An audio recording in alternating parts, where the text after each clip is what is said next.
Scripts are not on the screen. There's no scripts. Hi, welcome to Sports and Stuff. I'm Danny. And I'm Pierce. And this is the show where we talk about sports. And stuff.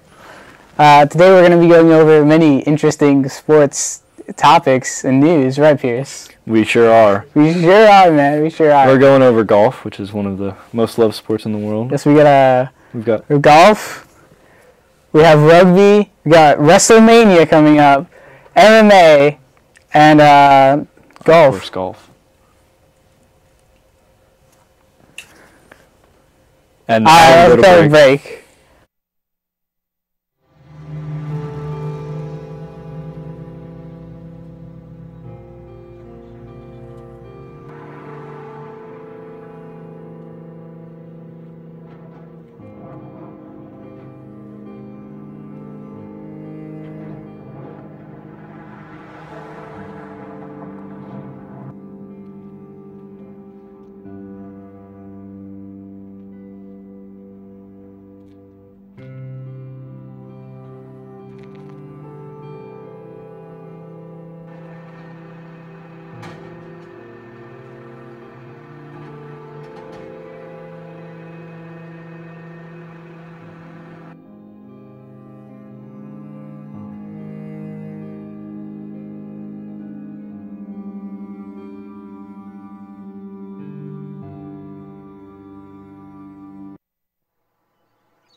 It's me. You? Okay.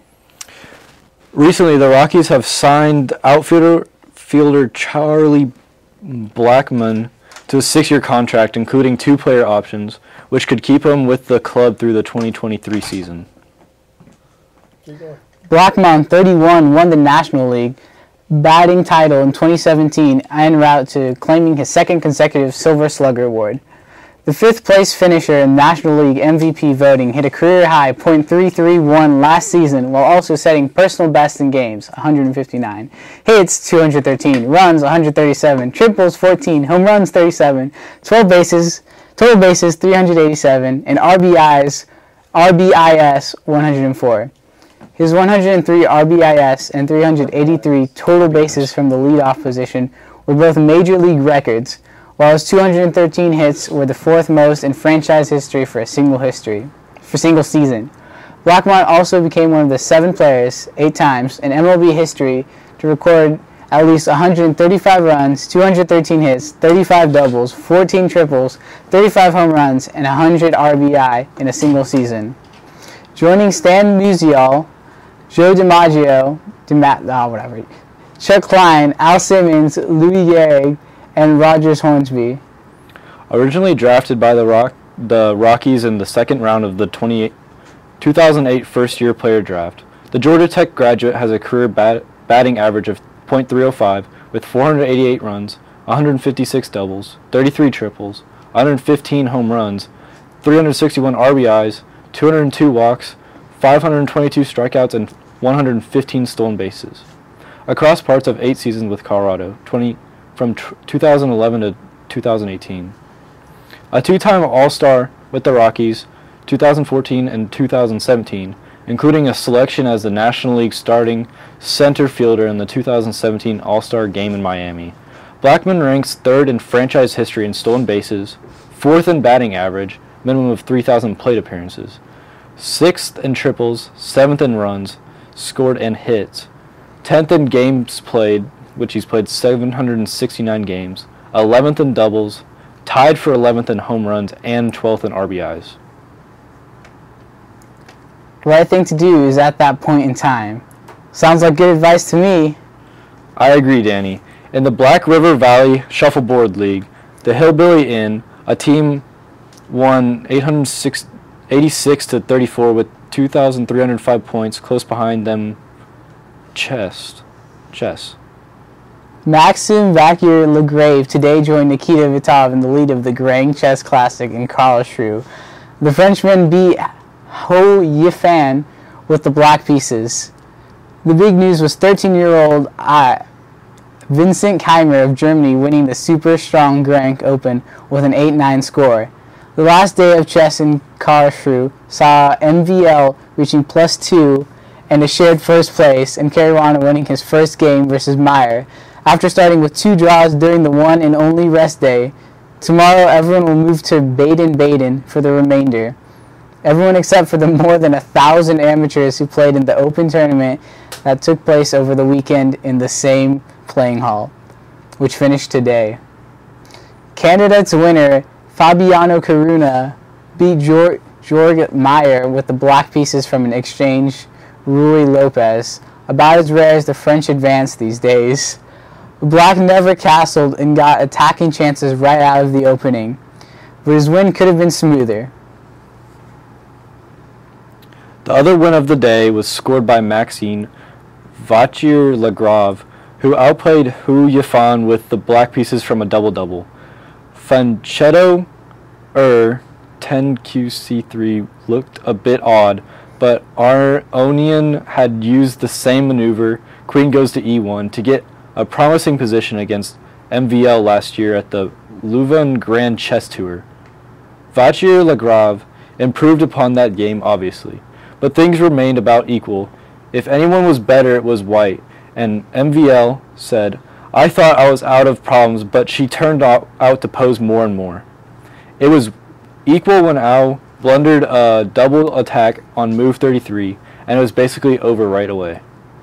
Matthias Bluebaum versus Magnus Carlsen lasted 60 moves, but it was mainly interesting for its opening phase. The German GM played Svotsar Gligorik's 7-point BE3 against the King's Indian, which brought back memories of Garry Kasparov to some of the older fans.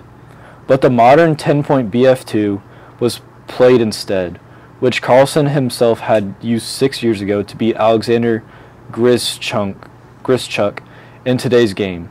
Lots of pieces were traded until a QN versus QN ending was reached. Carlsen tried it for long, but it was too equal, and Bluebaum made no errors. Kammerer was born the 15th of November 2004 in Mainz, the city that hosted Rapid and Chess 960 tournaments for many years.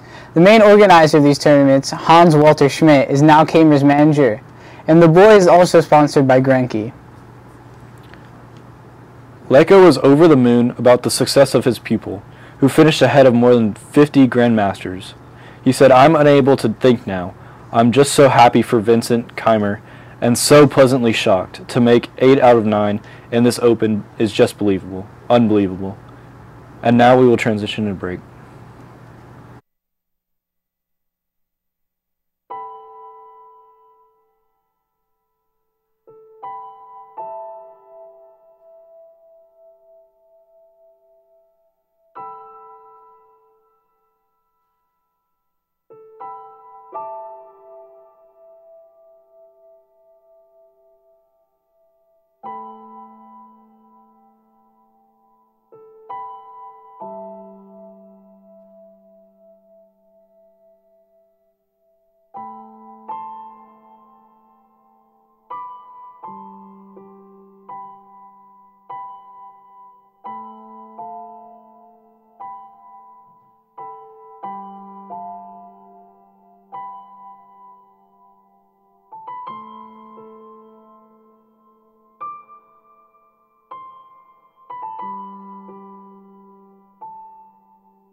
I can't read that. Premiership Rugby is set to announce the U.S. insurance giant Arthur J. Gallagher & Co. as its new title sponsor, succeeding Aviva in a move that could see English Club Rugby's regular U.S. fixture played in Chicago.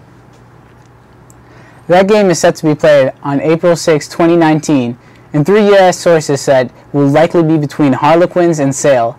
The Red Bull Arena in Harrison, New Jersey, outside New York City, is also a possible host. UK insurer Aviva has sponsored the Premiership since 2010 and signed a one-year renewal last August.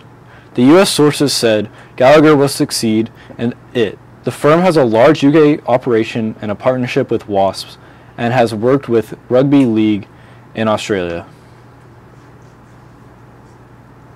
In a statement, a Premiership Rugby spokesman said, "Premiership Rugby is at an advanced stage of confirming our title partner for the start of the 2018-19 season. We can't comment on the names of any companies who are part of this process." It is not clear which club might be the home team in 2019.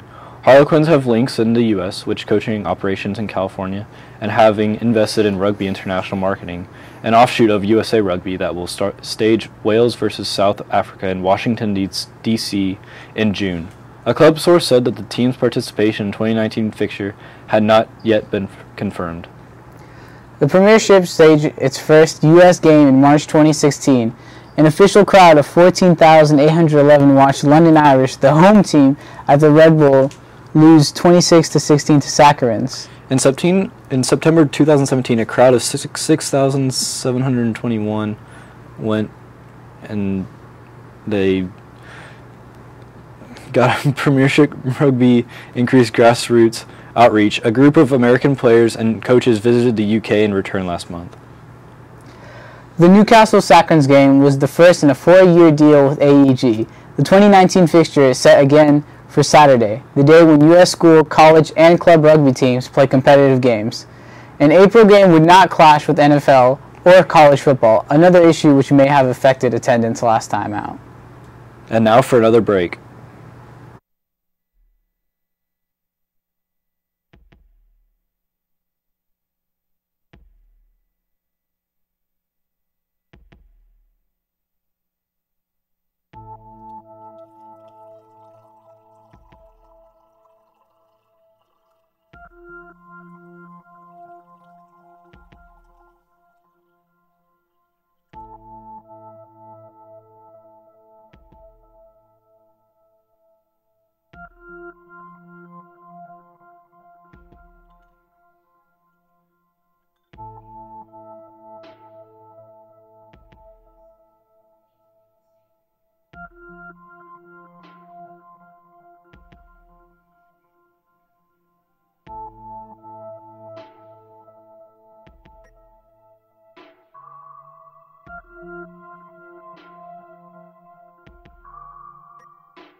In wrestling news, the biggest wrestling event of the year, WrestleMania, takes place this Sunday.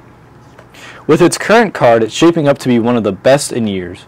The main event is Roman Reigns versus Universal Champion Brock Lesnar, a match which has been brewing ever since Brock won the title last year, at last year's WrestleMania. Surprisingly, they've finally managed to create a situation where people might cheer for Roman Reigns. The true main event, however, is the match before it, WWE Champion AJ Styles versus Shinsuke Nakamura. It's a rematch of their 5-star Match of the Year contender from 2014 in New Japan Pro Wrestling. The mid-card titles are also on the line. There is a triple threat match with the Demon Finn Balor, Seth freaking Rollins, and The Miz. The U.S. title is up for grabs in a fatal four-way between champion Randy Orton, Jinder Mahal, Bobby Roode, and Rusev. Wrap it up. There are also many more exciting matchups down in the pre-show, including the Andre the Giant Battle Royale and the brand new Women's Battle Royale. Wrap it up. Now for a short break. We have to wrap it up. We can't read it.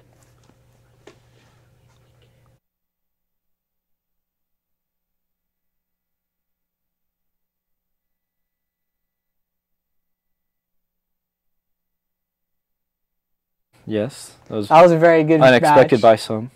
Yeah, sold out. It was amazing. And this has been it for Sports and Stuff for this week. We thank you for watching, and have a great night.